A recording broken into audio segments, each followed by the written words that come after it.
And we are live.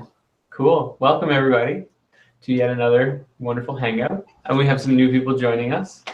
Hey!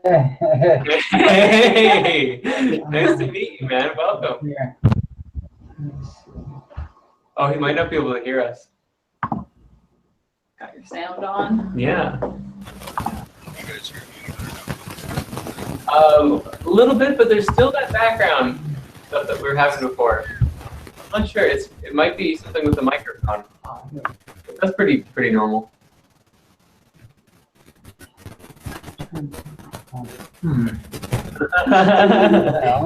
This is like a very common thing that happens.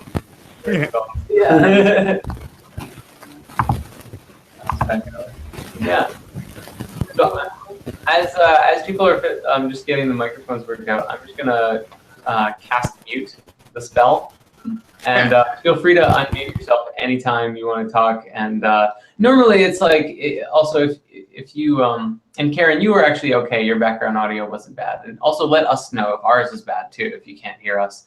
But for the most part, as long as like the microphone works when you talk, you can unmute yourself. And if there's some background stuff, it's not a big deal, as long as we can hear you in the first place. So yeah. Happy full moon. In June. In full moon in June with a strawberry moon, which Miss Alexandria was just telling us is named as such because the Native Americans believed that this was like the best month for strawberries to harvest. Hold on. So we should all go strawberry picking this month. It'll be fun. Yeah, yeah. How is everybody doing today? And always, but today. It's been weird, but good. I mean, I've had a great day. It's just been a weird feel to it. But I imagine that's Jupiter going direct or something. Are we pulling out of retrograde? Yeah, Jupiter is pulling out of retrograde today on full moon in Sagittarius. Yeah. And Jupiter is the ruler of Sagittarius, so I imagine that's probably the intensity to the feeling. But I don't know about you guys, but I've been having a very fortuitous chain of events this week. It's been very interesting. That's very interesting. What does Jupiter represent? Do you know? I'm sorry, I couldn't hear you. Do you know what Jupiter represents in the, like, what its planet's energies are? Jupiter, much like the deity that it represents, is the ruler of all things. It's the... Here, I've got a description actually somewhere pulled up already. There it is, yeah. Jupiter is...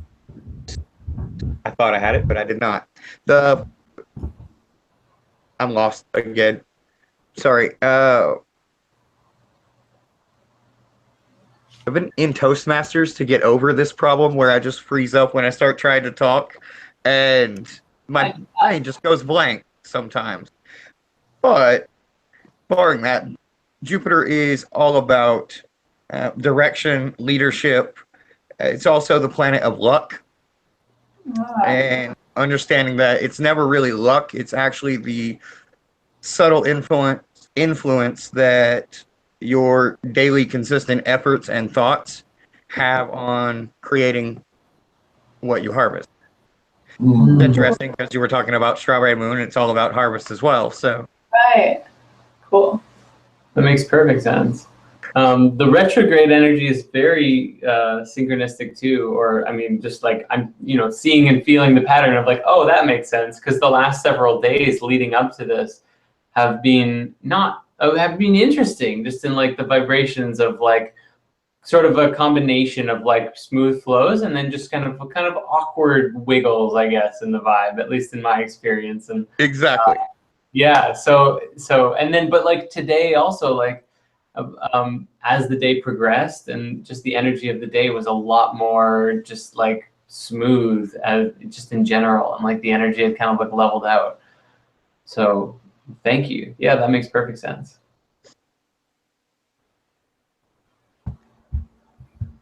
Everybody's so quiet today. Can you guys hear me? Hey, yeah, we got you just now. There you are. Figured it out. Sorry.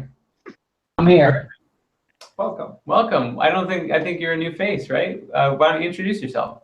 My name's Jake. Yeah, I'm glad to be here. I We're missed so a glad. couple of ones, and I'm just glad to talk to everybody. So. Yeah. Tell us about yourself. What are you interested in? What do you like? What are you passionate about? A lot of things. Everything.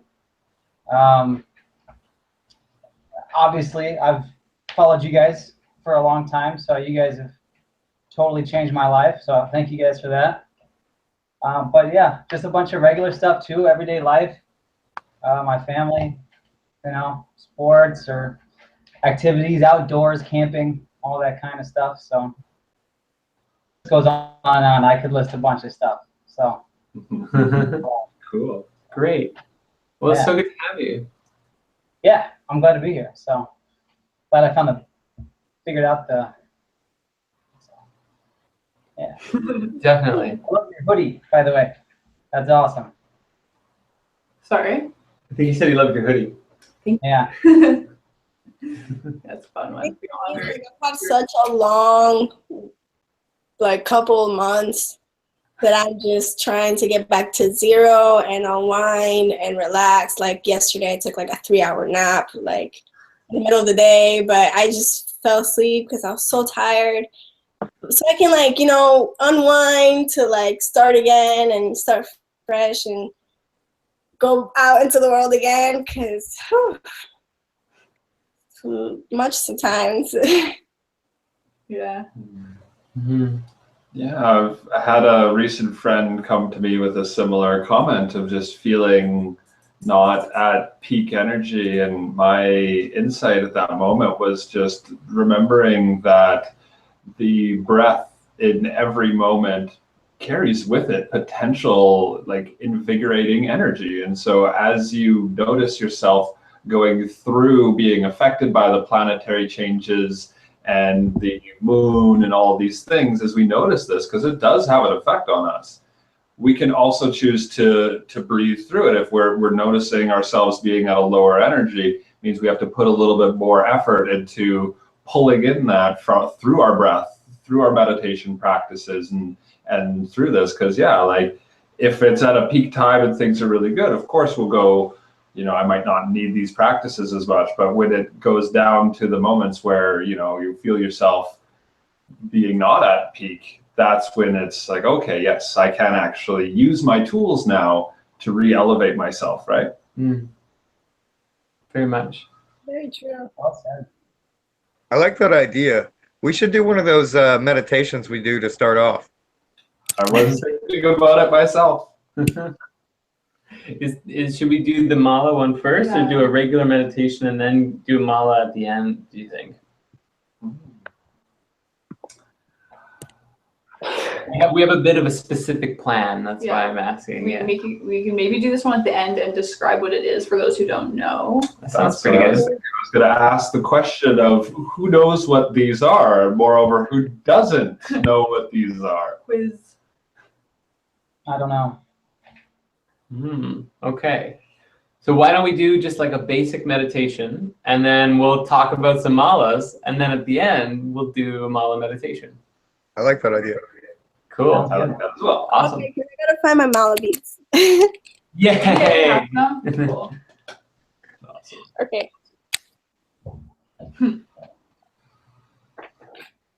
We're gonna do it at the end, right? So I can meditate right now. Yep. Yeah. You don't need the beads yet. Yeah. What are you thinking? 4 states of being: breathe and habit, feel, observe. Those are always very good. We haven't done that for a long time. Bringing your awareness to your breath.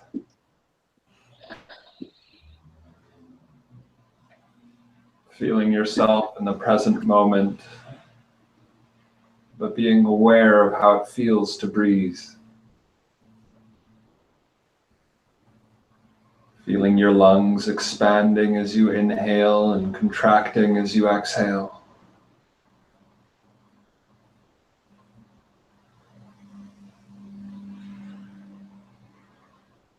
Being aware that you're paying attention to your breath.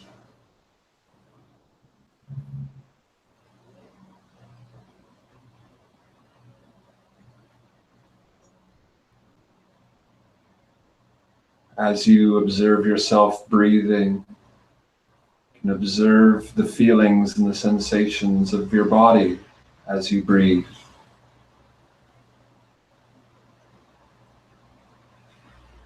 Observing your posture.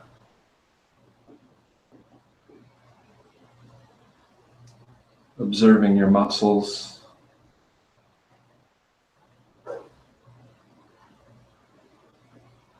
Observing your breath as you breathe within your body.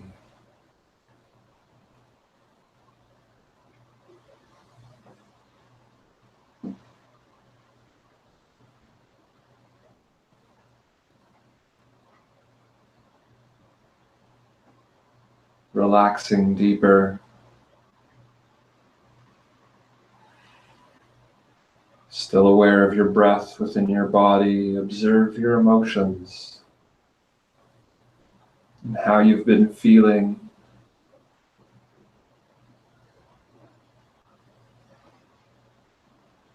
Observe the effect of your emotions on your body. Is the way that you're feeling affecting particular muscles, your skin, or your breath?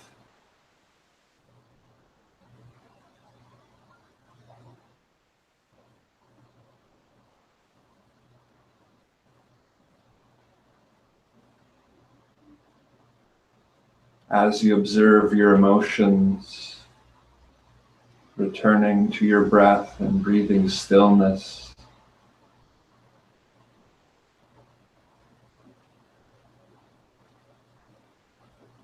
choosing to feel joy in this moment, in this breath, and feeling it through your body.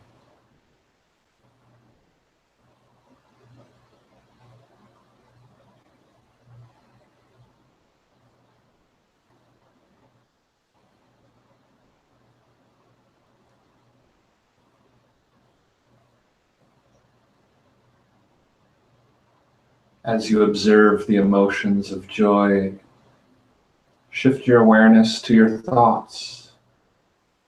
As you have been listening to my voice, as you have been guiding yourself through this meditation, observe yourself, observing your mind.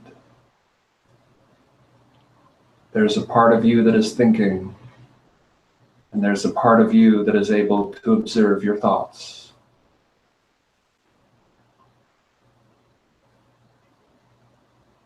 Observe the observer.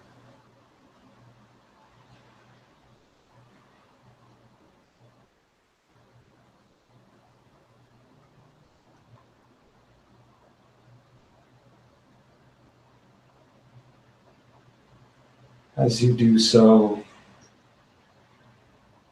finding the true part of you that is above your breath, your body, your emotions, and your mind.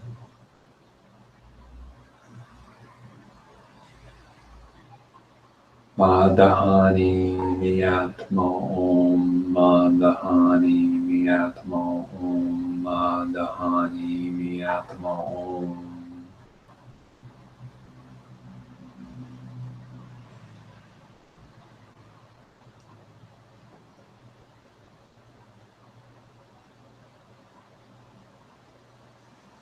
Returning your awareness back into your body,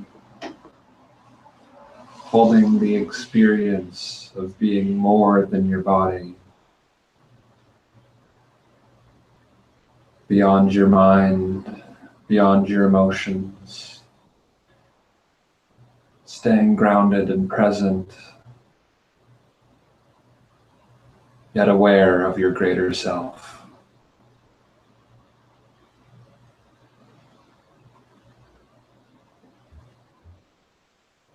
Namaste.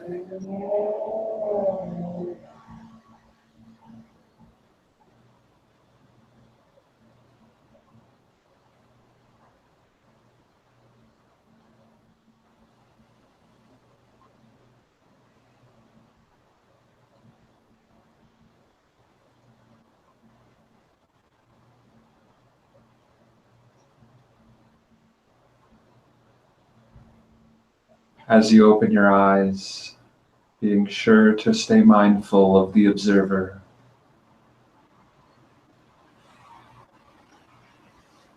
And your breath. Thank you.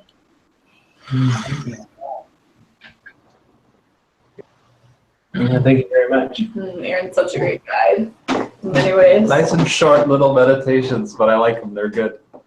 It was very good. Yeah, like a lot of people think that meditation is so hard and it's so long, you can't concentrate. But I'm like, we do like 3 to 5 minute meditations all the time, and they're amazing. Totally. And you can meditate anytime, just focusing on your breath, like doing the dishes or literally anything ever. Just coming to your breath becomes a meditation. Totally. Like literally you're never not meditating Right. once you get to the point of constant observation. You're always observing your posture, observing your thoughts, observing your breath. Like every second becomes its own meditation. But that's the hardcore mode. Yes. I think most of the time I try to be aware. Most of the time I do pretty good. And then, I don't know, I kind of get lost in the sauce. But I come back. Lost in the sauce. That's amazing. Great way to Sauce of life. I'm totally going to say that. That's a good one. Inside my mala beads. I'll be right back. Totally. Excellent. I like how long yours is too. I guess both of yours are pretty long. Jordan's, because of the way the beads have been wrapped, is technically longer, Right. the sense of it. Mine are a little bit shorter. And you made those ones. I did. So Is that amazing. wood or that's wood, right? With tiger's eye and wood? With tiger's eye, yeah, every quarter. Really like that one. Mhm. Yeah. Can you explain me what they are? I've never heard of them before. Mhm. I'm so glad you guys brought them up. Well, I mean, I could do the basics, but then I'll turn it over to Aaron because he's the master Yeah. here. I'm all about the basics. But Mala master. he's a mala master. But a mala is essentially, I mean, the simple physical description would be like a beaded necklace with 108 beads with at least one specific bead, which I don't know if it's always called this, but Aaron taught to me as the guru bead, which it represents the all or God. But essentially, a mala is a spiritual tool that you can use for your own meditations, and ultimately is like an assistive spiritual tool for ascension and raising consciousness. Aaron. Well done. Thank you. One of many tools. I think it would come largely from Eastern spirituality, so I think it's been used in forms of like Buddhism, potentially Hinduism as well. And it's been used to allow your body to keep focus during meditations. Because a lot of times they'll go, well, I was meditating and then I keep having all these thoughts, or I can't stay focused on what it is that I'm doing. And so what this is essentially, this is, I almost want to say, I guess, the right-brained tool that you could use to say, no, I'm meditating. I'm on focus, or I'm focused, I'm on point, I'm concentrating my efforts and my entire being right here in this moment, in this practice. It also helps your posture, because to sit there and to do this practice and to click the beads over, you have to stay mindful of your body and mindful of yourself as you're doing this.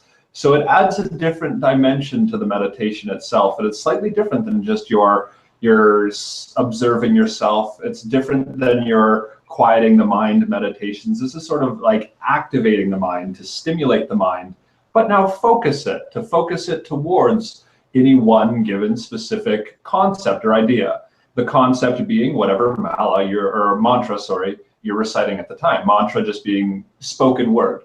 So most of the mantras that I know would be in Sanskrit, as that language itself would have been used based on the vibrations of the words and the meanings behind them. It's just very powerful, almost a spell. Every word you speak having resonance and importance. And Sanskrit as a language has very good resonance with each word having meaning.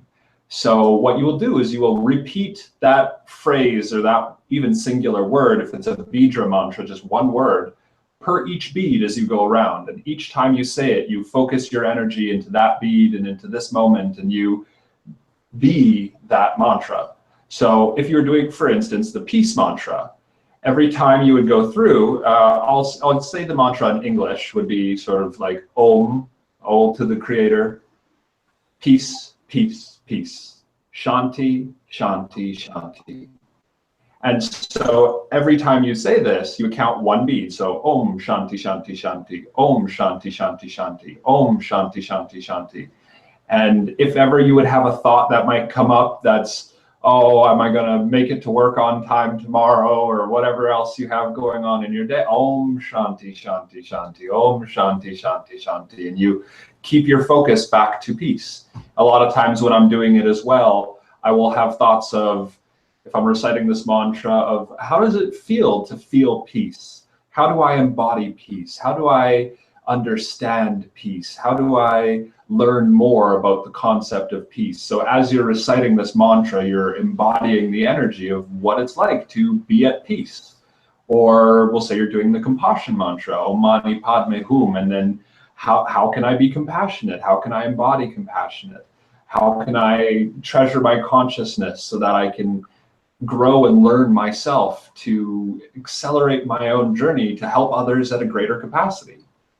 Om Mani Padme Hum, Om Mani Padme Hum. And so we use these as, again, a guide to help keep yourself really focused, but at the same time as a measure to say, how far along the road have you gotten? We'll say if life was a video game, we all had experience points and nice little counters. I'd know exactly what level I was and how many experience points to the next one I was. But because I don't actively have a HUD telling me said statistics, I like having other ways to get this information. And Amala happens to be one said tool. So as you go around, you will have essentially dinged or gained a level in consciousness and experience. So each time you go through this, you've completed, well, like one layer of understanding peace or one layer of compassion.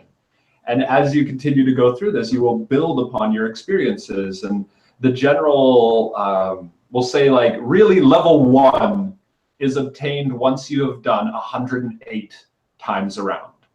And the reason why they say that is, again, due to the numerology of 9, 1 plus 0 plus 8 being 9, having the completion energy to it. And like the divine that comes through that is you have now understood the first step, and it creates the foundation to go to the next.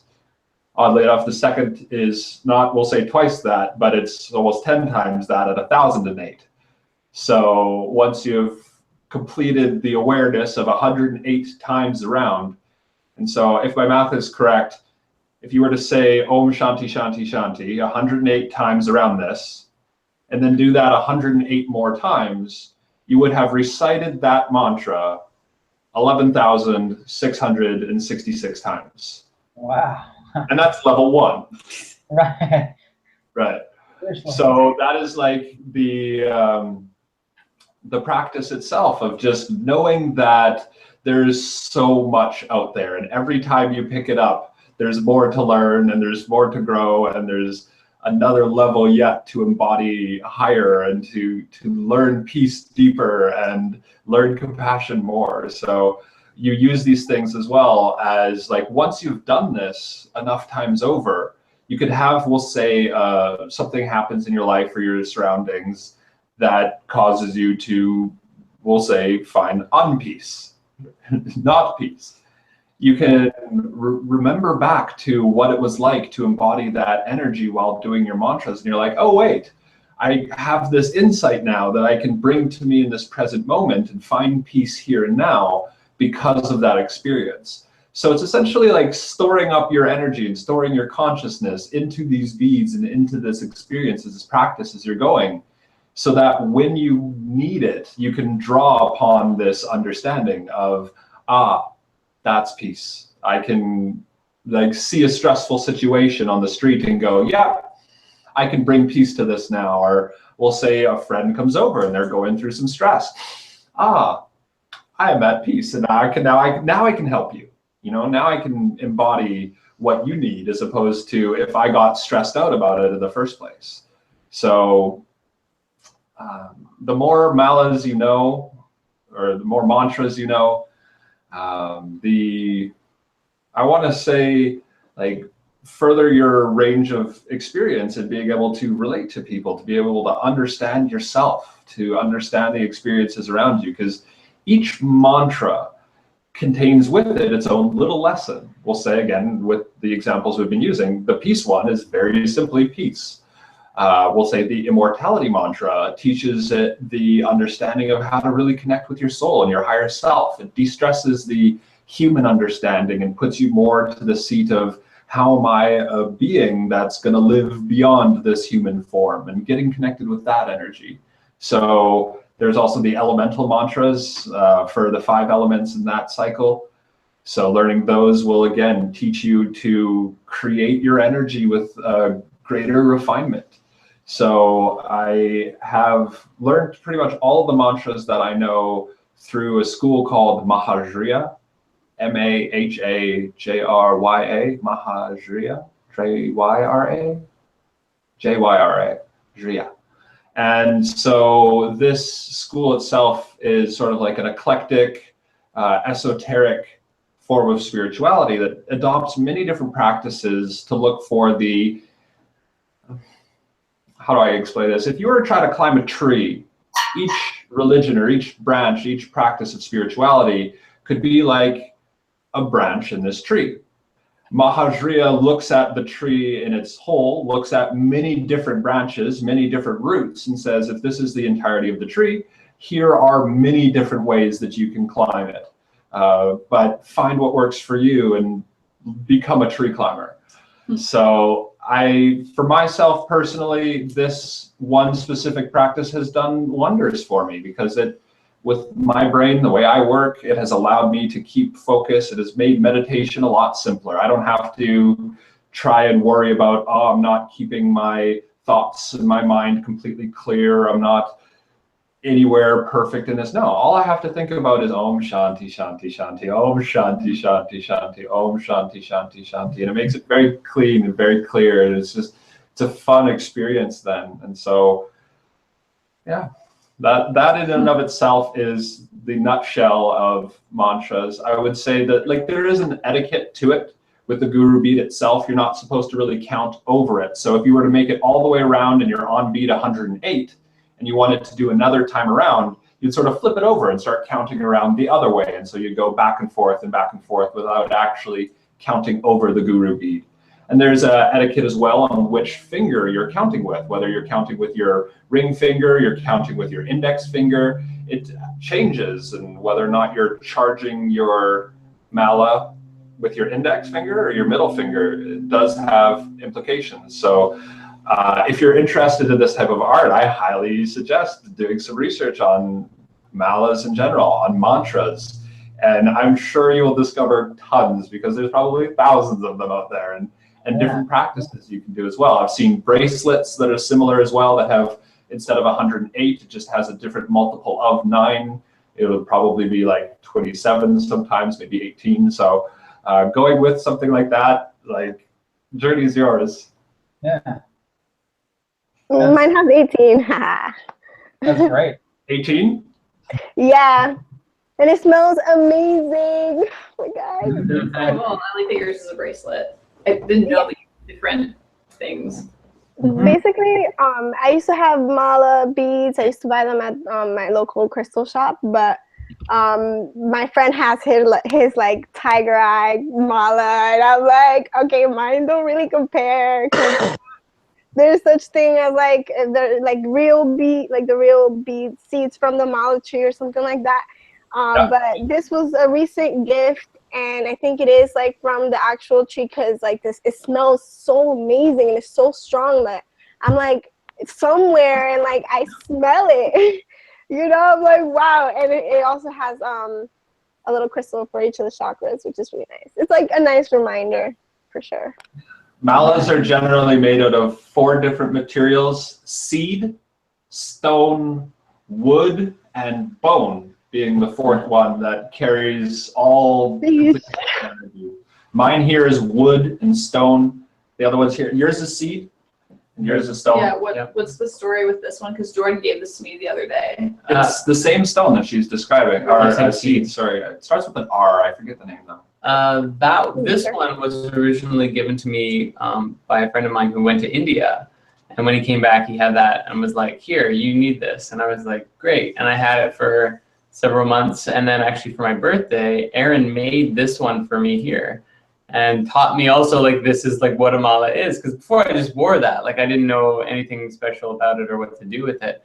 Really? But like, Did he say it was a mala? yeah, well, yeah, a little bit. Like he didn't really describe, Alex, the guy who gave it to me, didn't really describe it or anything, but it was just the other day I passed it on because she needed one so that we could all do the malas together. So yeah, they're really, I have to say, like from my own experiences and like going through them, I've mostly been just practicing the peace mantra, so Om Shanti Shanti Shanti, but I've definitely noticed that like even on just a single pass through, like halfway through, I'll get like just like waves of almost like euphoria kind of going through my mind, of like just kind of getting like sinking deeper into that consciousness and into like sort of this peaceful state and embodying that. And then also like twice now I've gone around 9 times. So you like go all the way around once and then back and forth 9 times. And doing that, I also like multiple waves throughout the whole thing of like, this is like hitting me like a spiritual truck. And you come out of it in the end and you're like, where am I? So it's definitely really powerful if you like, you know, commit to it and actually like be like, I'm gonna do the full, you know, like 9 rotations of the 108 over and over. It really has an effect, a tremendous effect on you. When I was first charging my malas, what I would do is every time I would sort of make it back to the guru bead, I realized that I would be having a very, like Jordan was describing, state of euphoria. And like the thoughts that would be happening through my head at this time were very pure, like coming from a source that I'm like, okay, this is a thought I need to remember. Like I need to be very mindful of this. And so what I realized is, we'll say I was doing 9 in a row. That means by the time I would cross the guru bead or come to it each time, I would have a new like revelation. And so like the first one would be like, remember this, then remember that. Now keep track of this. And like it just keeps adding up. And then by the end of the meditation, after all 9, I would pull up in my little journal and I would write down what all 9 of those thoughts were as like my 9 key things to keep with me going forward in my journey. As like a takeaway from the practice itself. And yeah, there are always very deep and moving realizations for every mantra. Will have something similar. I like that. Thank you guys for taking the time. That's great. I can't believe I've never came across it, to tell you the truth. I didn't know about them until the other day. I think that it's like, it's very like among the people who know them, it's like, it's very well known. Like it's just, everyone's like, of course, my mala, of course. But then like outside of that, you know, even in like the spiritual communities, people know about chakras and crystals and stuff like that. But malas are on like another wavelength and another dimension. Like, so yeah, it makes perfect sense. We're probably we were talking about expanding the crystal movie at some point and adding some more episodes to the crystal episodes. And so we might even include malas in there or somewhere in meditation, because they're kind of a cross between crystals and meditation. Well, not necessarily crystals, because they can also be seeds, wood, and bone. But those And also meditation for sure. But definitely meditation. And also like as far as like the crystal one goes, you know, like we talked about different crystals, like talking about petrified wood and talking about bone and talking about like all of those things do sort of apply as well, because that you can have like a pocket seed or a pocket bone, I guess, you know, or like some wear like shark teeth on their necklace. So it would have an energy, that's for sure. It has an energy. So yeah. I want to ask really quick, Woodstock, you logged in and out for a little bit there. I was wondering if you might have got your audio fixed. But maybe that's weird timing because now it just looks like your camera froze. You were there a moment ago. Oh, there you are. You're back. Can you guys hear me now? Yeah, actually we can. Yeah. Yay. Tell you what, Awesome. my phone worked a lot better than a computer, apparently. Who would have thought? Yeah, definitely. So it's so nice to meet you now. Tell us a bit about yourself. My name is Paul.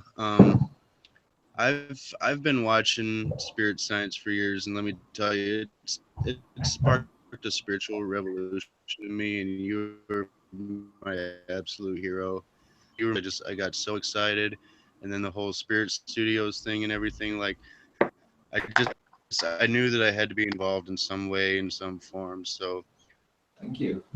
I'm really incredibly happy to be able to finally just be up here another. And I was so bummed out that because I wasn't even able to hear what you guys were saying my bad there, so I apologize for that. But I mean, I've got a long story. I could go into it, but yeah, I mean, I'm another soul that's just out there searching, just like everybody else. Cool. Awesome. There's outside of the little bit of lag, everything that you said was felt and resonated, and it's just so good to have you here. And you're welcome with open arms, and just welcome. Thank you for being here.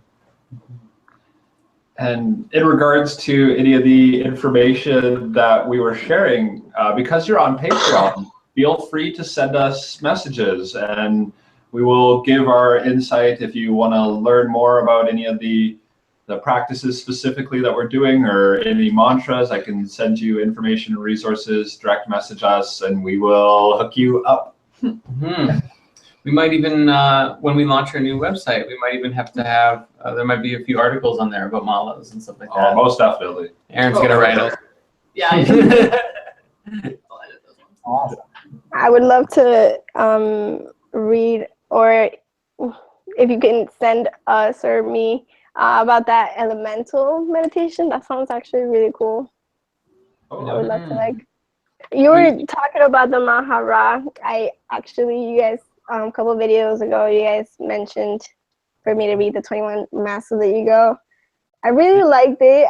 It was very like eye-opening, like boom, like check these out and look at them, like. And then also I finished volume 2 of Jimbalow's Flower of Life, which was, I know, guys, it was I don't even have the words to describe. Most specifically, the last couple of chapters. Oh my God, I don't even know. I'm not even gonna start it. Can we allude to the fact that he's writing volume 3? Should we say that? I know. I didn't know that. That's awesome. That's so cool. He mentioned it in our call, the call he and I did. So it's okay. It's public. Okay. We don't have to. Besides, and even if it wasn't public, you just made it public. Can we tell them this big secret? No, don't tell them that. It's live.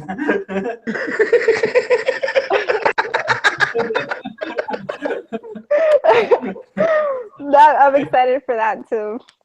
Yeah, seriously. Oh my goodness. Yeah, And then of course, then there's another. That's just like another book that we have to animate and turn into more spirit science. So Oh man. good. I'm excited for that, actually. Yeah. Oh yeah, we're gonna need some more animators soon. I volunteer as tribute. I actually study animation and visual effects, which is, I'm not more in the animation side, I'm more in the visual effects, live action side. But it's the same, the same pipeline-ish. Yeah. Around there. That's awesome. That's so awesome. I have a couple projects going myself, but they're about to end. So I'm like, I don't really like want to talk about it once it's like finished. You know, it's taken 2 years to finish one project. And that's such a long journey, you know. I just like wanted it to be done and we could start a new chapter, you know. But I know how it is. I know like how the production goes and how crazy it gets. Seriously. I mean, I from the age of like 13 to 19, I was doing more like full, you know, frame by frame animation on the computer. And like some of these videos that I was working on that I like set myself up for took like a year to make one, you know, and it was like 8 to 10 minutes long, and this like dramatic action adventure story-based thing or whatever, and it just took so much out of me, and my motivation would be up and then down and everything like that. So I fully know like the amount of energy it takes, especially when you're just like all on your own working on it. And that's why it's just so important that we all work together, you know, because we can all create, like, especially. I mean, even in the beginning, I think it's at least very important to show that you can do it yourself, and like here's kind of the vision, and you have to kind of plan it out thoroughly for somebody to even help you out on it, and then you guys can start collaborating. But like even showing that like leadership, it's like, okay, I can do this, we can do this, come this way. Yeah, so I'm starting there, and it's fun. It's like you guys were talking about it the other day, but it's kind of like planting seeds. Like, you know, you water it, you're taking care of this seed, and like as this is growing, you plant another little seed, and like eventually you have a little garden. Like, you just have to have patience and love for what you're planting and gardening. Well said. Yeah.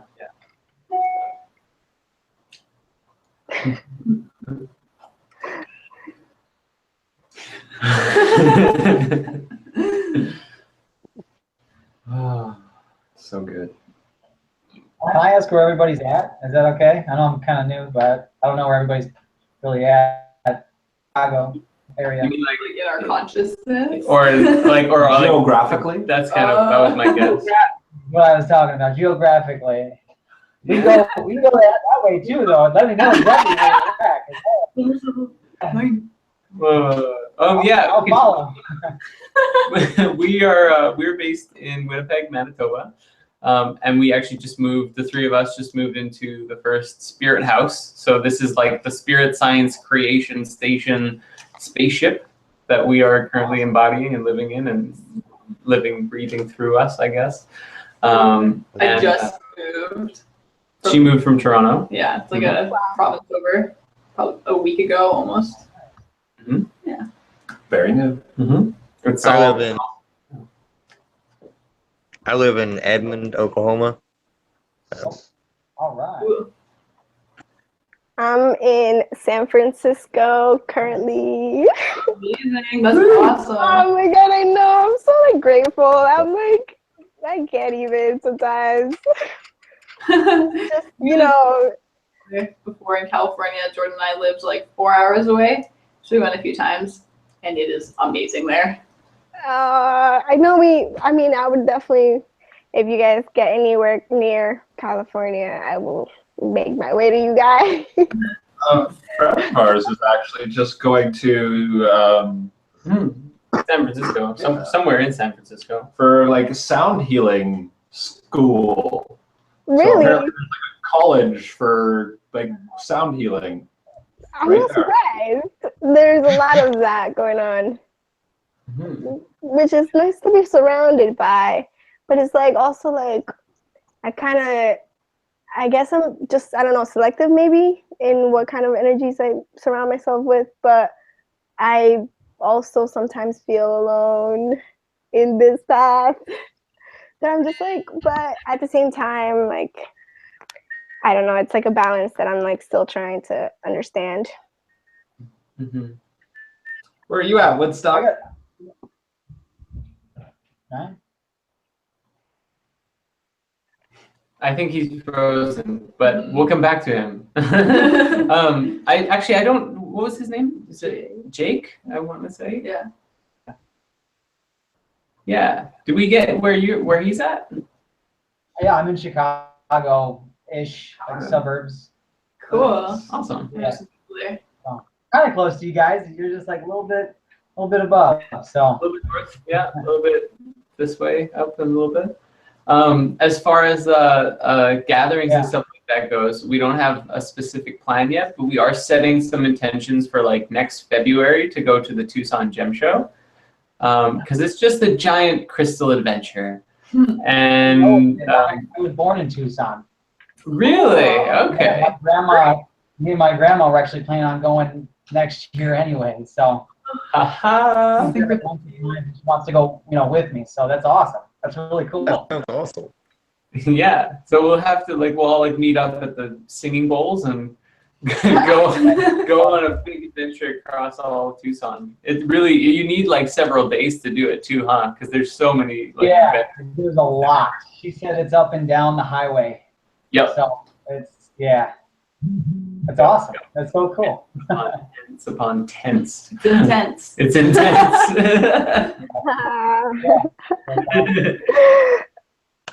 That's so cool. Where is Tucson? Arizona. Arizona. Guys, I'm there.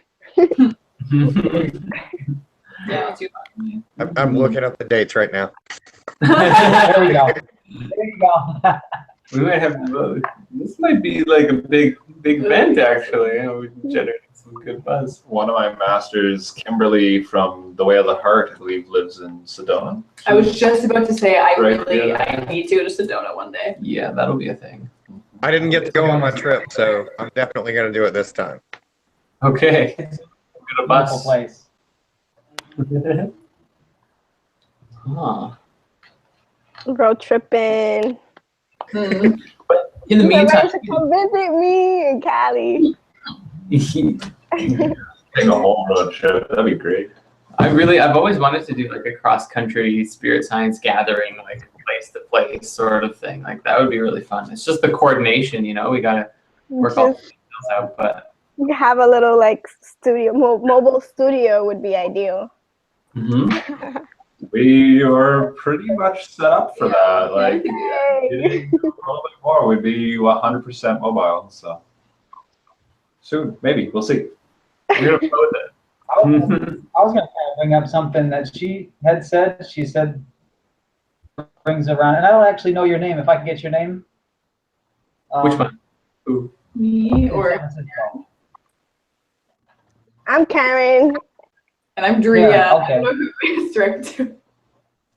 I was going to ask something because she had said something about how, how she is selective around different energies that she's around, and I've always been wondering and thinking about in the sense that you want to make sure that you're kind of around like-minded people, which are always great.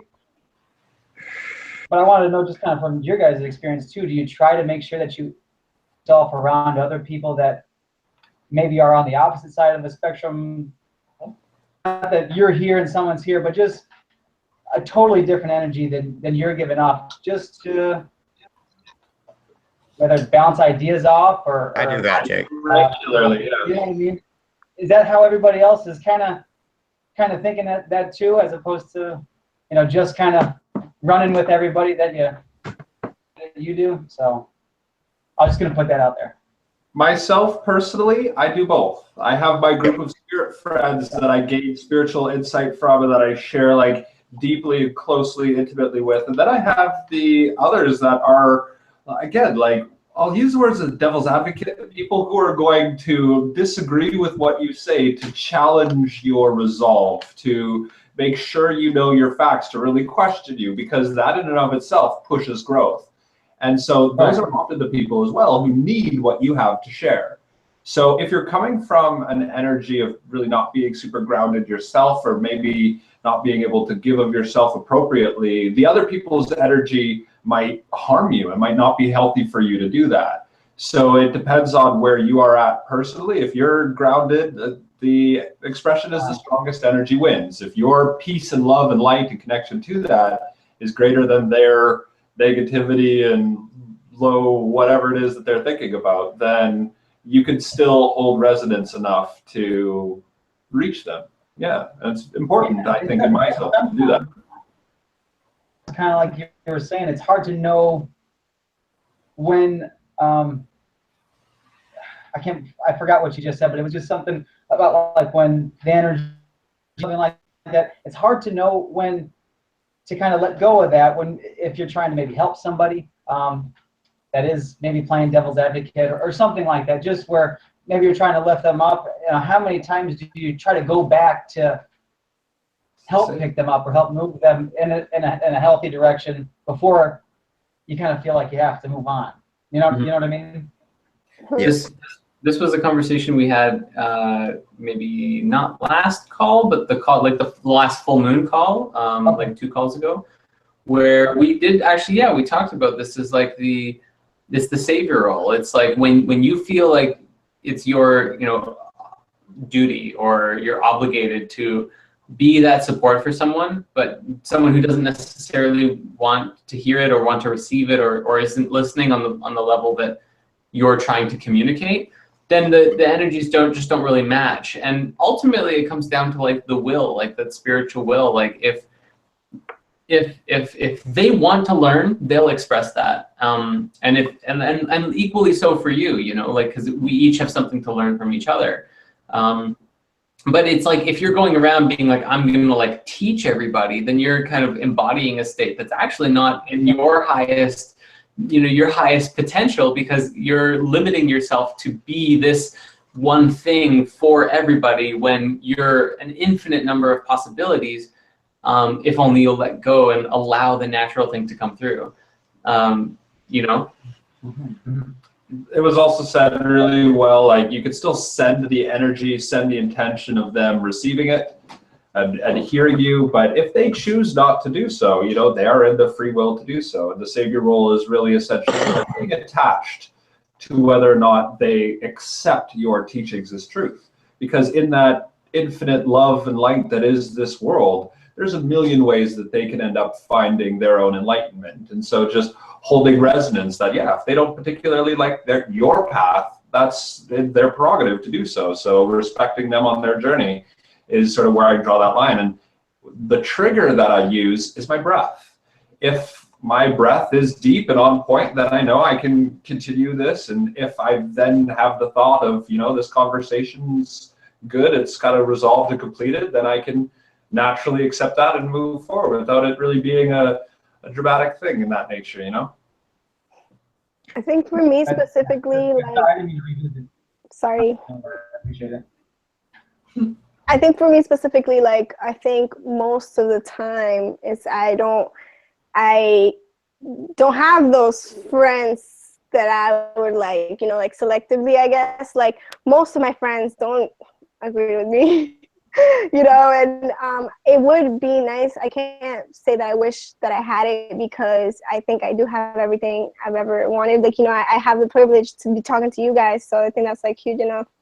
But I think, it would be nice to have friends that, are there to raise that vibration with you, because like some of the times, like I'm like walking down, I feel that I'm walking down this path alone. Like if there's 3 of you guys, and I just want to hug you guys. I know, but it's so. There's a lot of people there that are wherever they are. It's a great place. A lot of energies for sure. I'm gonna share a story.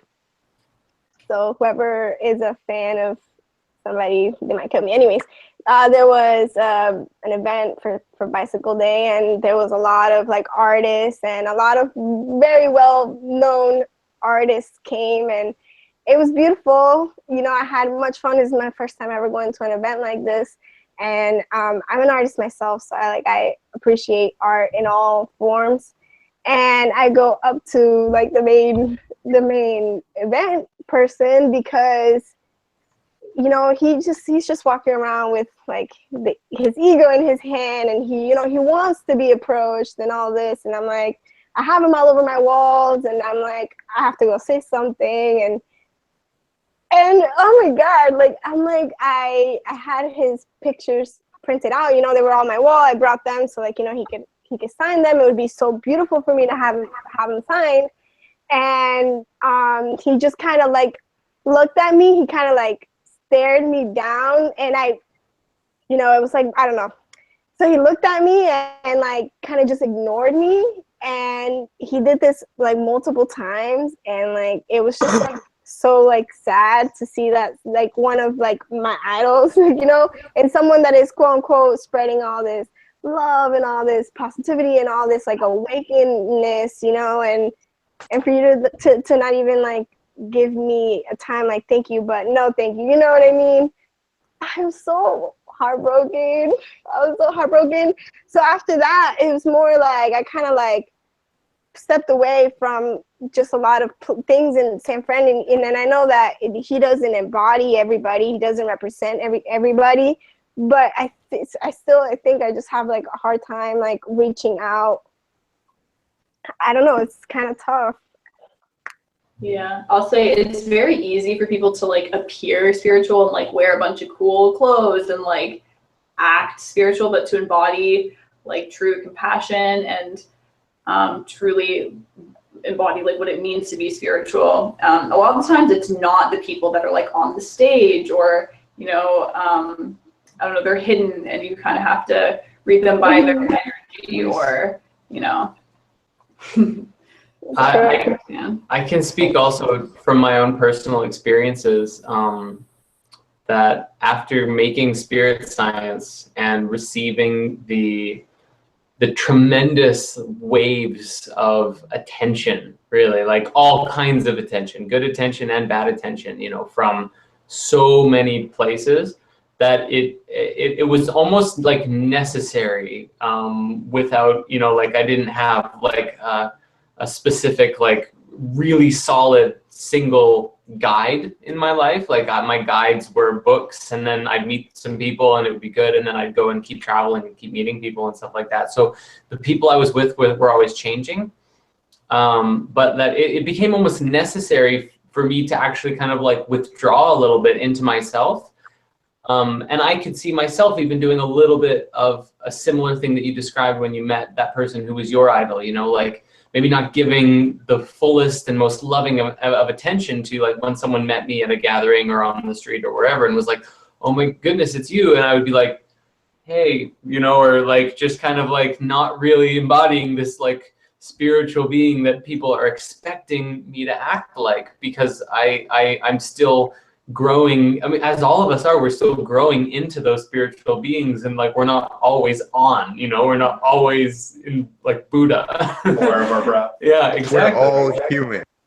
We're all human, right? Exactly. And so that's been like, you know, a big lesson, and with all of the experiences that have been happening again, just in my personal life, it's been humbling and grounding to actually kind of, you know, become very distant with the spirit science audience, and like the connection with all of the different pages and website and social media and everything like that, just not even really participating in that anymore, which allowed me to like step back and like reassess and re-examine myself, and then begin growing again, from the state that I really wish to embody, or that my higher self naturally embodies, and that my like lower self is like striving to meet, you know.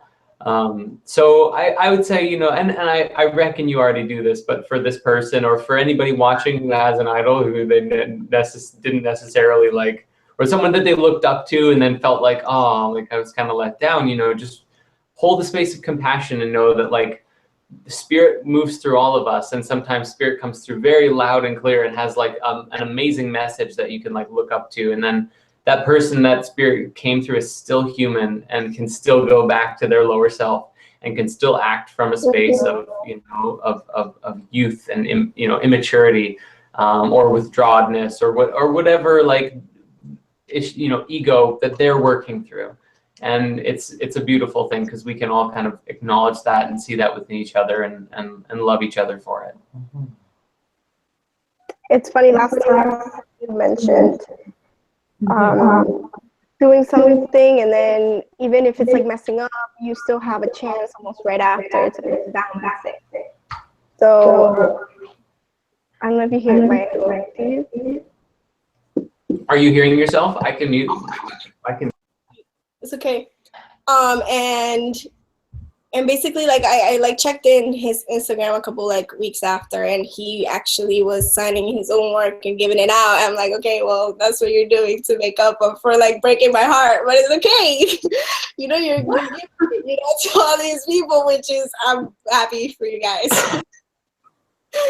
So I understand, like, you know, because it was like, it's something you feel, you know, it's like it's there, especially you feel it.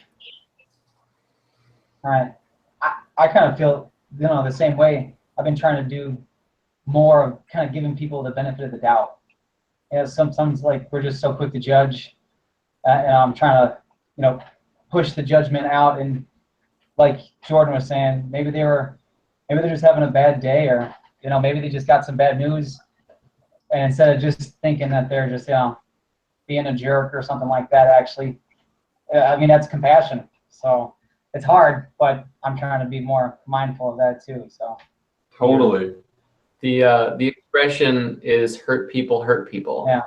Right? And so and kind of acknowledging too, like, none of us had perfect childhoods. Like, we all have some hurt, some karmic stuff that we're all working through. So it's just like, it's kind of normal when that does come through, that like we can acknowledge it. Like, yeah, I've been hurt, but yeah, I've also hurt people, and that's like, it's like balancing that and resolving it, and having compassion and forgiveness is one of the greatest gifts we can all do for each other. Right. One of the tools I use myself personally to help get through a lot of similar things is asking myself the question, how am I like that? Now, in most cases, you'll get the immediate sort of denial that comes up that goes, I have nothing like that, and here's 150 reasons why. But if those 150 reasons are just covering the one little reason how you might be somewhat similar to it, that's the thing that you go to.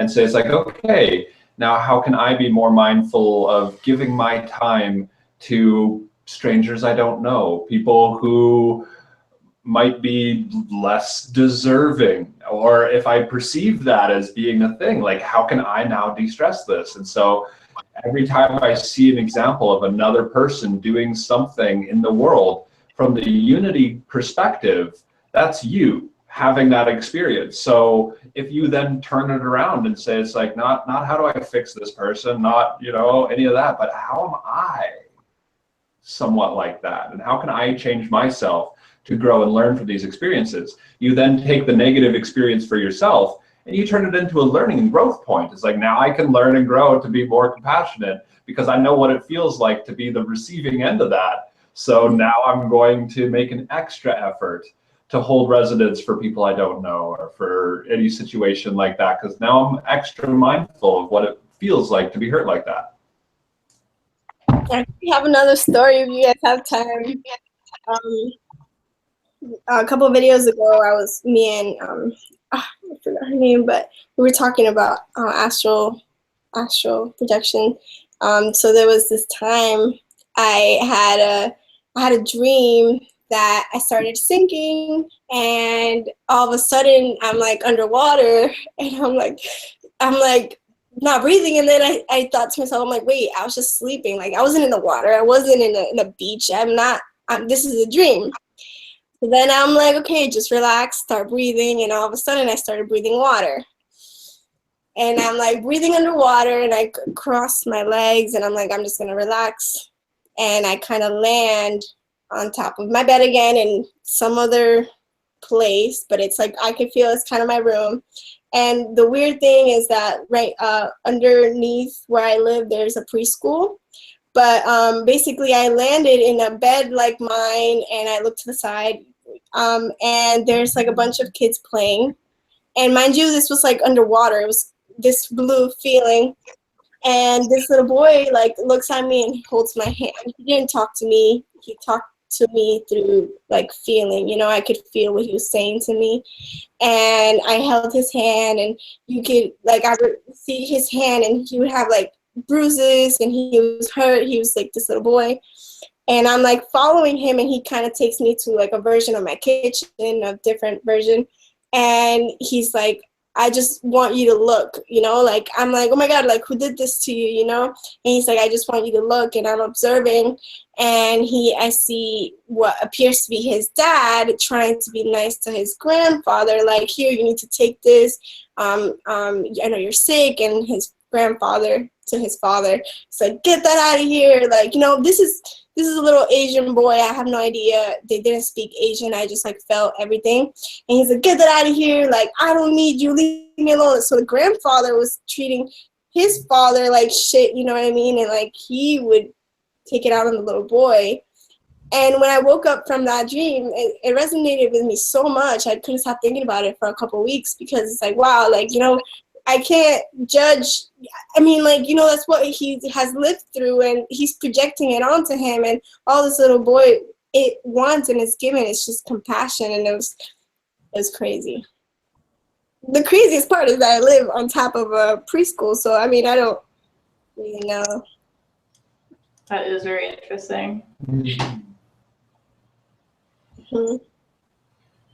Yeah. Kind of understanding where people's experiences and where they're coming from.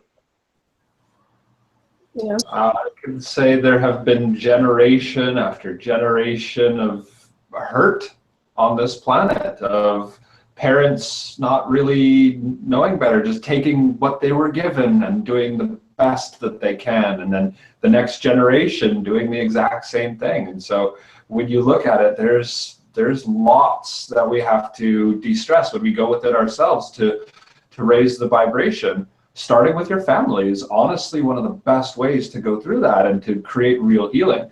And I, in my own personal journey, I believe I can share this, was one time connecting with my father, and I had a difficult relationship with him through a couple of my years growing up, and eventually got to the point where I was able to heal and rekindle that relationship. It was very important for me. But during this process, I asked him the question, has there ever actually been a father-son relationship that you know of within our history, within our generations, that actually was healthy? Like, is that actually a thing?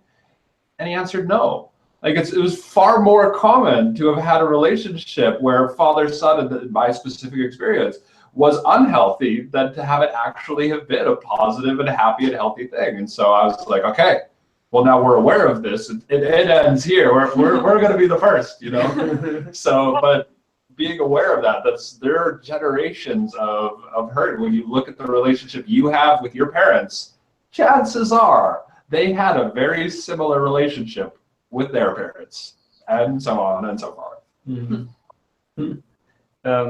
The one I was like, when like the challenge accepted, was there a father-son relationship? The first one that I went in my head was, I was like, Jesus? But then even then it's like, it's father being like, you're gonna die, and then you'll be reborn, so it's like, okay, Dad. Okay, Dad. Oh my God. So good. Yeah, I hear you. All right.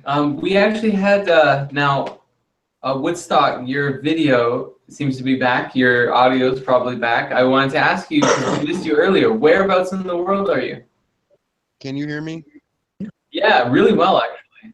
You just talked for an Okay, hour. great. 'Cause I started talking last. I've been going in and out of this call. I'm so sorry. It's all right, man. It's just you being here is wonderful. Anyways, I'm so excited to be here. But yeah, I'm just a little bit north of Chicago. I'm only like 30 or 45 minutes away. And yeah, I'm here in the States, and I've been listening to the conversation, and it just sounds wonderful. Cool. Awesome. Yeah. Actually, you could hook up with Jake because I think you guys are right. You guys are right in the same area. Yeah, that'd be awesome. I had a thought this week on Tuesday when Jake asked that question about helping people earlier. I had this thought. I said, you can't help someone who doesn't want it without harming them. So, can you still call it help if you're hurting someone? I don't think so. Probably not. And Actually, to give you a little bit of background, I was most of the time when I ask questions about that, it's usually I have 2 younger brothers. Our dad passed away a long time ago, so I ride this balance between being a brother and the male father figure. So it's a fine line, and so I'm not going away. I'm not gonna. So it's hard to pick and choose the moments. When to help, when not to, when to let them grow. Then signs, things like that. So yeah, I agree. Mm-hmm. The expression I was told is there's 2 ways of learning lessons: by your own mistakes or by the mistakes of someone else. So it's like they can take your information and you're trying to help them, or they can make their own mistakes. Either way, they're going to learn the lesson. So like in the grand scheme of the universe supporting everyone, they'll get there. Yeah. So it's sort of like hold faith to, regardless of which path they take, it's all going towards the same unified collective end. So if they want to bash their head against the wall to get there, well, kudos. Mm-hmm. There's also a level that could be like, it might hurt them in the moment, that could help them later. Like you could grab someone out of the way of being hit by a car and hurt them, but you saved their life. So there's different levels of seeing it like that. I think I think also now this might not actually apply just because you would have already agreed to it beforehand. But in my head, I go to like a martial arts. Like if you're learning, if you and your sensei are like learning, you're learning to fight or you're learning to have self-defense or whatever, right? And like they've shown you, your sensei has like shown you a move or something like that. And then like you keep running up to try it and he's like punching you in the face, he's hurting you, but it's like you have to learn to dodge. No, that's a good one. That's really good. Yeah. And in that capacity, you could be helping them by hurting them, but at the same time, like you would have you would have already created a container of like I'm entering into this agreement. I want to learn this, so you are asking for it already. And so I'm asking to get hurt in order to, learn. So it sort of applies, but also sort of not. At that point, it's consent, though. Yeah. Which, I think you're right in that regard, but I think my original intention on that was that bleeding heart feeling that so many people I've met have, including myself, of you see someone and they're repeating a pattern and they throw up their arms, they can't figure out why, and they're like, well, I want to help, but every time I do, you don't listen, and so now you have to do this, or it becomes some kind of an ego battle because you thought you knew, and that's kind of where I was going with that. But I agree, in a instruction of martial arts or many other such schools of learning, you do have to fall down in order to learn to walk. Mm-hmm. With that being said, what do you guys think about consequences? It's karma. That's every action creates an equal opposite reaction. The actions that you take have consequences, and they're all sort of the fruits of your labor. Now there's, we'll say, random circumstance, but I want to say even that is pre-planned from the essence of you being a higher self, having bumps in the road to help you grow more and like to stimulate your growth. So I feel like consequences is the natural world we live in.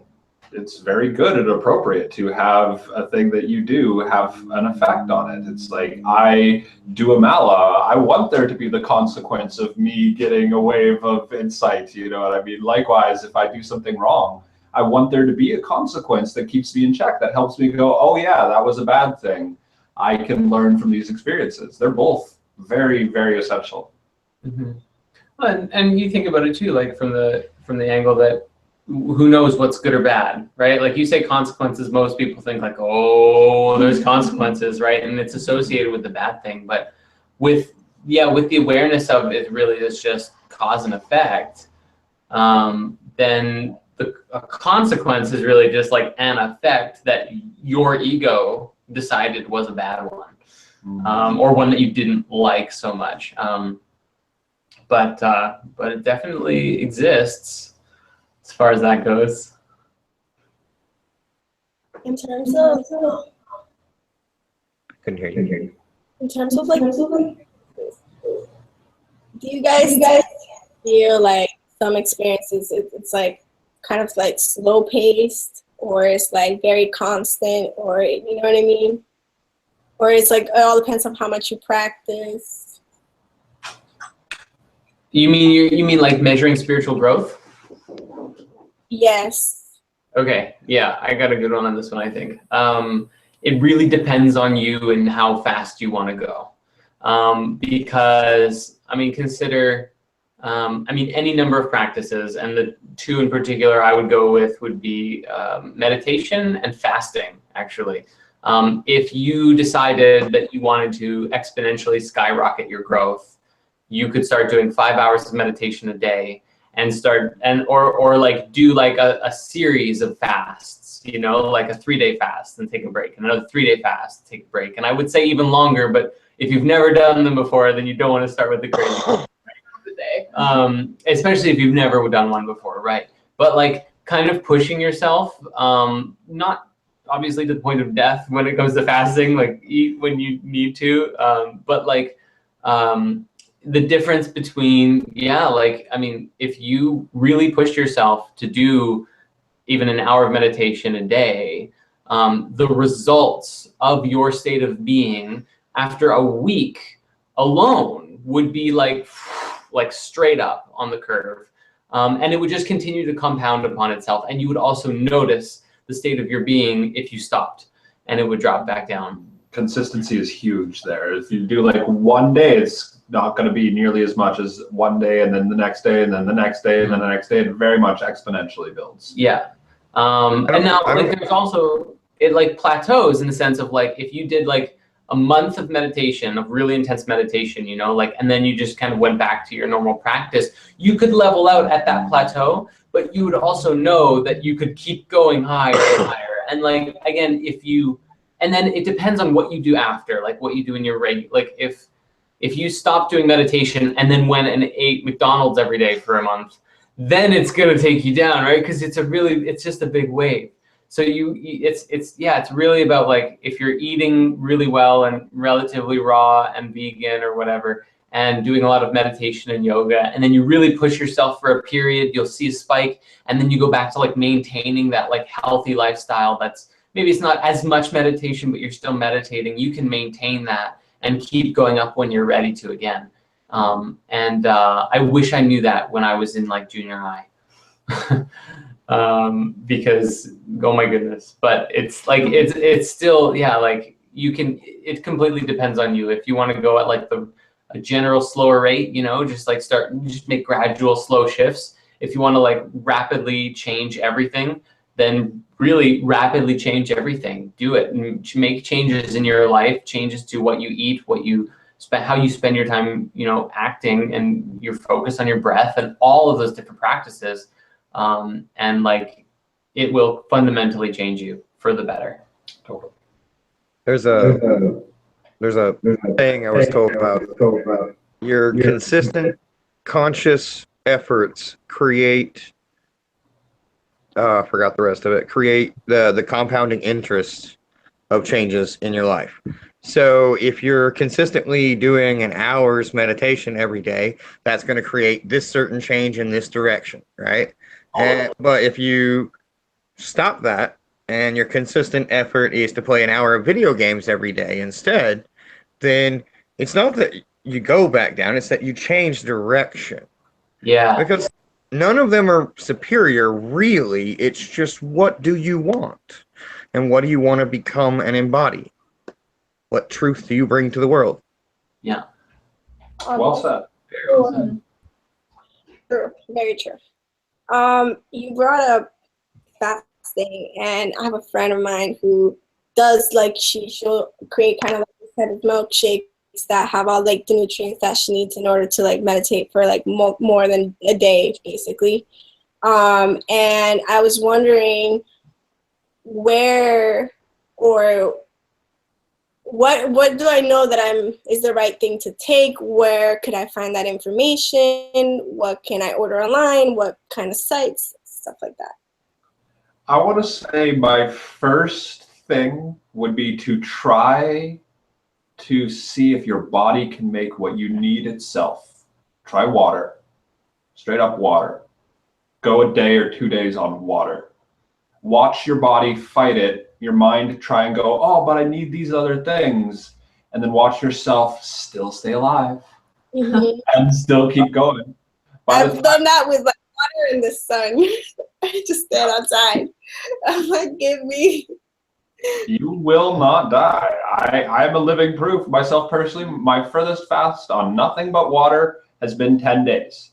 As of so far, I'm still alive. I will say it was essential to meditate during this practice because I wasn't necessarily getting my nutrients or my energy from anywhere else. But I was comparing myself to my coworkers. They'd be like, oh, I'm so tired chugging coffee. And I was like, oh, really? You need coffee? I haven't eaten anything in days and I feel great. You know what I mean? Like it was a very, like they were like, shouldn't you be sick or shouldn't you be ill? Or like their conditioning was going, this doesn't compute to me. And my conditioning was doing the same thing. It was going, hey, you should be eating. But as soon as I started getting past those barriers, this would be sort of like the difficult journey of you will come to yourself while you're fasting and you'll realize the part of you that wants to eat. And then you have to make it through those emotions. And as soon as you're on the other side of that, you realize that you can sustain a life that's entirely, I almost want to say like superhuman. And your body can start doing things far beyond what you thought it was possible. And so to say that you need like a special shake for a day, no.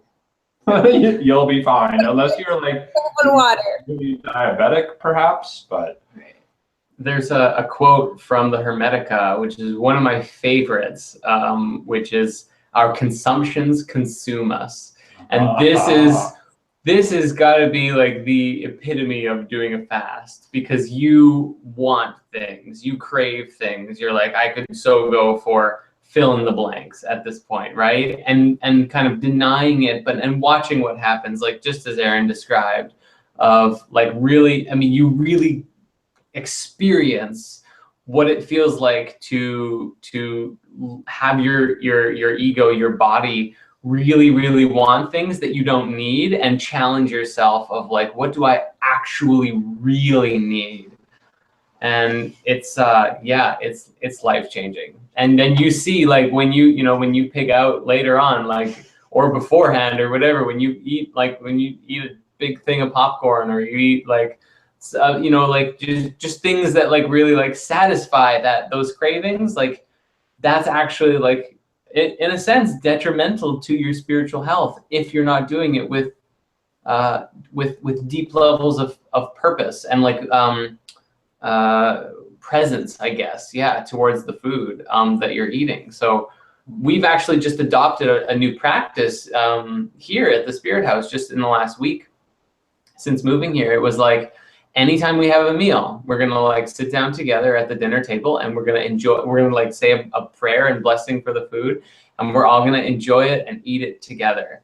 As opposed to, you know, like I think all of us have done, like, let's get some food and sit down and watch some TV, or let's like all like I used to like get food and eat while I was drawing and working on a cartoon or whatever. But like it just really changes the focus so dramatically. Because your consciousness is split between these like two things, and you don't do as good of work or enjoy your show or whatever it is that you're doing over here, and you don't enjoy the food quite as much. And so we've been really practicing to try and just, if you're eating food, be mindful, be with the food. And yeah, it's been different, but enjoyable, actually, very much so. And when I've done a fast in the past, I've done an 8-day fast. That was my longest one. I like adding water, lemon to water sometimes. Yeah, I like adding water to my lemons. And then none of it's needed, but I like, a bit of lemon. Sometimes I would grate like ginger and kind of get like the juice pulp from ginger just to like have a little bit of fiber. Also some apple cider vinegar just for a bit. And I found, and this was fascinating to me, a few days into my fast, I could take a swig of apple cider vinegar and it tasted like sweet candy. It tasted really good, and that was a sign that my body was super alkaline, and it was awesome. And yeah, just to like answer your question, if none of this is like needed, but if you, because I've done fasts like to clear my skin and stuff, so I've focused on kidney clearing herbs. So there's just different herbs called like burdock root, and there's things called like slippery elm, and different things that just clear toxins within you, that you can look up. That just, it depends on why you're doing a fast. But if you ever do one, just like lemon and water is a good one. Very much so. I'm going to ask real quick. Yeah, go for it. What is the fast? At 10 days or at 8? Was it pre-planned, or was it something that just came to fruition at that time? Are you saying, you asked why did we stop? Yeah, like was it pre-planned, or was it okay? Right. I'll say for me, I had like emotional trauma that manifested as like acne on my face. So I really wanted to clear that up and do a lot of meditation with it. And I was just doing it until my body felt like it was ready. And I wanted to do 10 days. But on day 8, I'd gone to my friend's house and they were all having a girl get together, eat food. And I knew when I was walking there with my friends, I'm naturally pretty skinny, which kind of makes it, I get even more lightheaded when I'm doing it. And I was walking with my friends and being like, wow, I can barely keep up with them. Like I'm really weak. And it was just time for my body to eat food again. So after a while, I sort of start to feel like a prisoner in my physical body where I'm like, okay, gonna get up now really slow. And I got tired of sort of being tired. And while I was really mentally expanding and all these things, I'm pretty active. So I was like, I need to be able to run and like stand up without feeling like I'm gonna faint.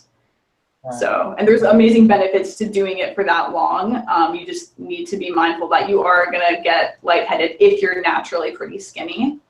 So that's why I stopped. My body was like, okay, it's time to just be able to be active now.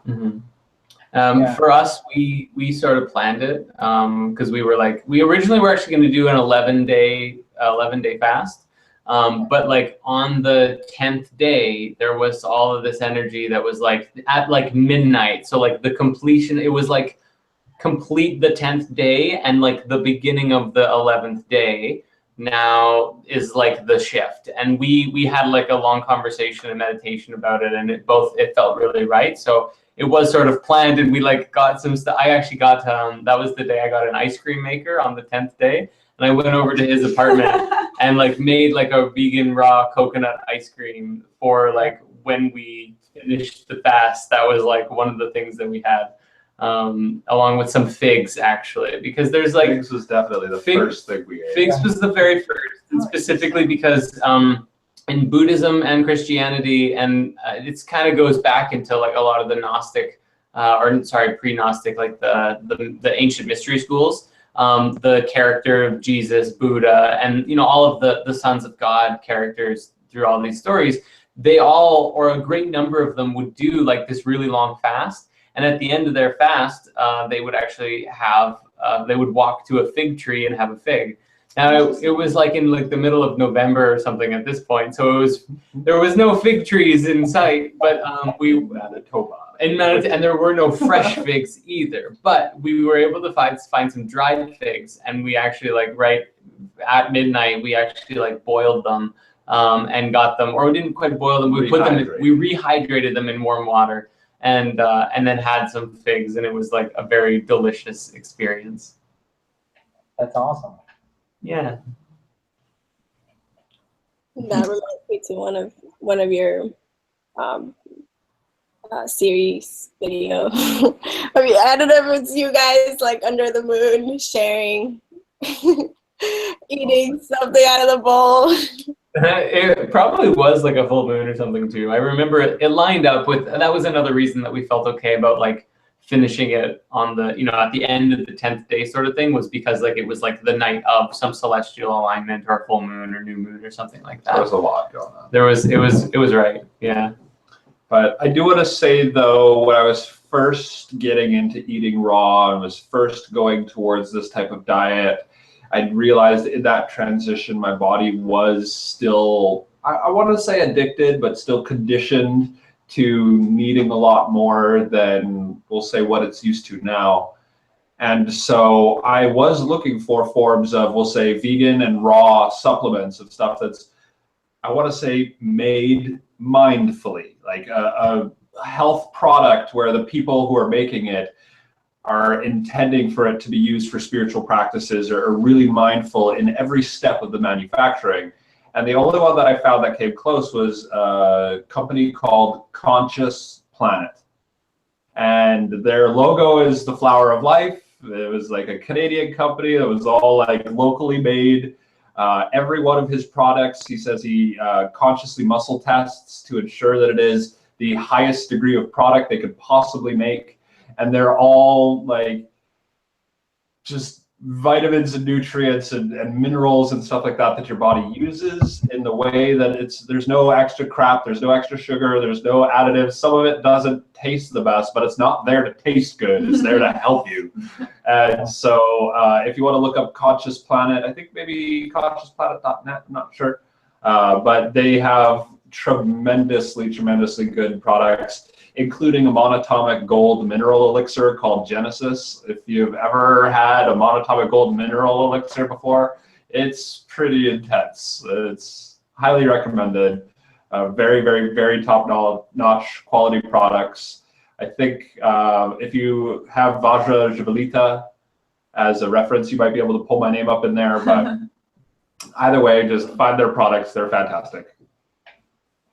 Awesome. There's also something I would take that it helps like flush out parasites, and I was taking it just as to help with my fast. The whole name of it is Fresh Green Black Walnut Wormwood Complex, and that's Say it again.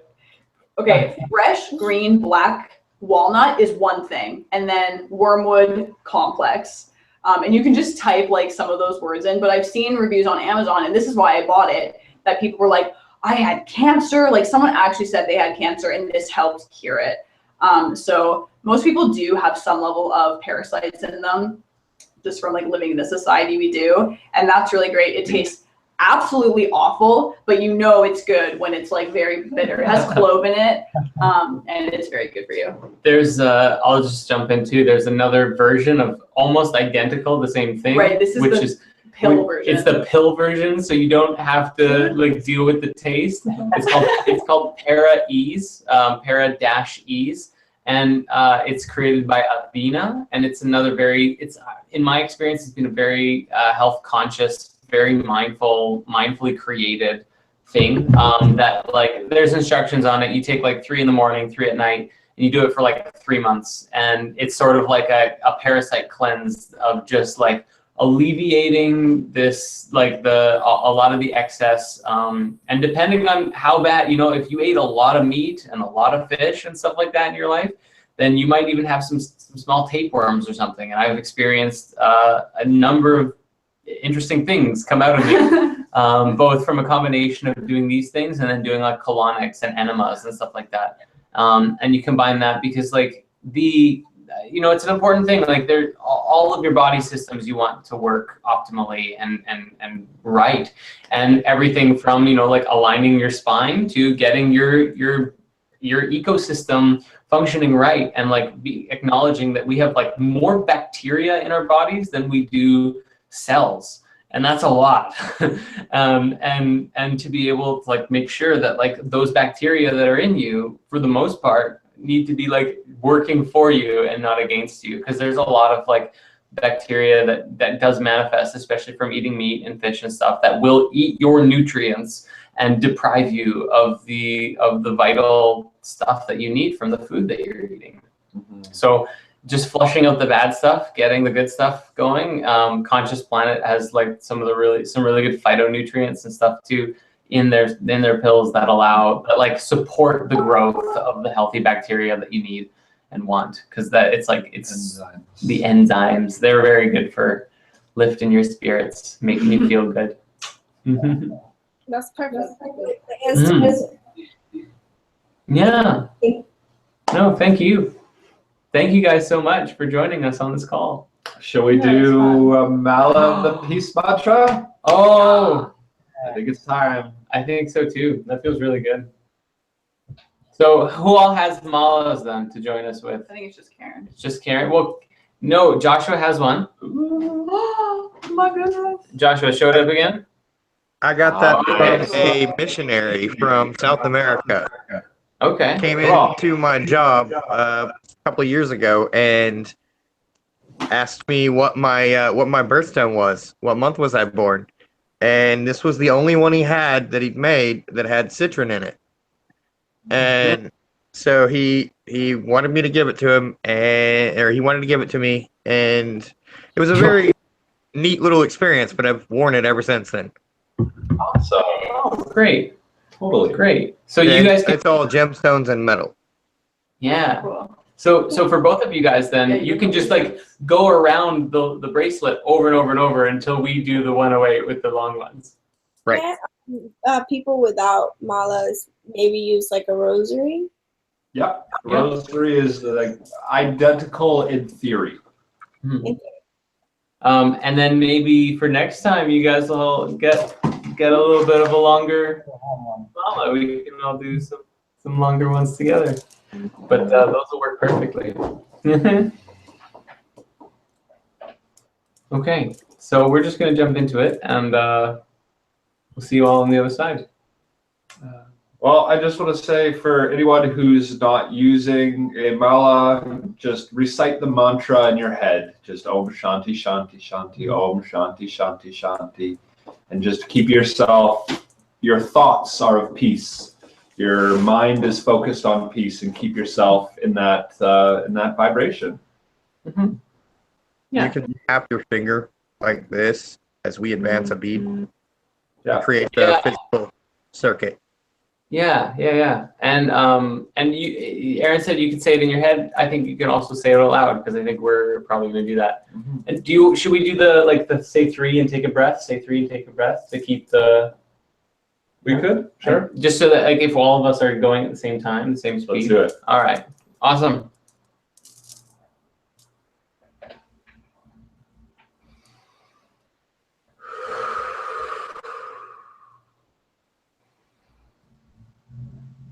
Om Shanti Shanti Shanti, Om Shanti Shanti Shanti, Om Shanti Shanti Shanti.